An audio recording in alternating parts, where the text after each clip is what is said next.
महापालिका निवडणुकीसाठी जाहीर केलेल्या प्रारूप मतदार यादीवर आलेल्या तब्बल 65,000 हरकतींपैकी 47,063 हरकती प्रशासनाने मान्य केल्या आहेत. त्यामुळे 92,466 मतदारांची नावं पुन्हा त्यांच्या मूळ प्रभागात समाविष्ट केली असून इच्छुक उमेदवार तसेच मतदारांनाही मोठा दिलासा मिळालाय.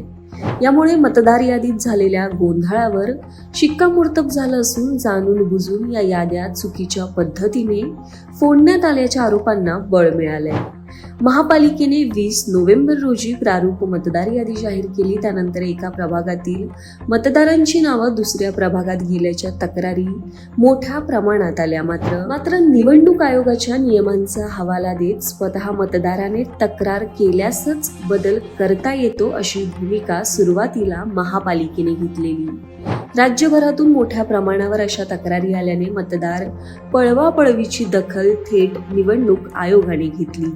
महापालिकेकडे आलेल्या सर्वसाधारण तक्रारींची सुमोटो दखल घेऊन त्यानुसार मतदारांची नावं योग्य प्रभागात समाविष्ट करण्याचे अधिकार आयुक्तांना असल्याचे स्पष्ट आदेश देण्यात आलेले. त्यानंतर पालिकेने हे बदल केलेत. मतदार यादीतील बदलांची सुमोटो दखल घेण्याचे आदेश निवडणूक आयोगाने दिल्यानंतर पालिकेने तब्बल 43,000 तक्रारींची स्वतःहून दखल घेतली. यासोबतच नागरिकांनी 22,000 तक्रारी दाखल केल्या होत्या. अशा एकूण 65,000 तक्रारींचा अभ्यास करून प्रशासनाने त्यापैकी 47,000 हरकती मान्य केल्या तर 18,000 हरकती फेटाळल्या आहेत.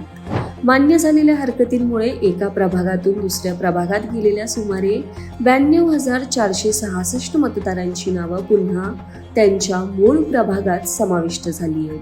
मात्र ही नावं पुन्हा प्रभागात समाविष्ट झाल्याची माहिती तक्रारदार किंवा मतदारांना स्वतंत्रपणे कळवण्यात आलेली नसल्यानं आता मतदारांनाच याची तपासणी करावी लागणार आहे.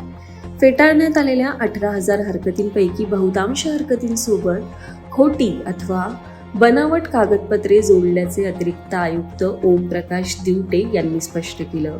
काही प्रकरणांमध्ये प्रत्यक्ष मतदार यादीत नाव असलं तरी पत्त्याचा तपशील नसल्यानेही हरकती फेटाळल्या आहेत.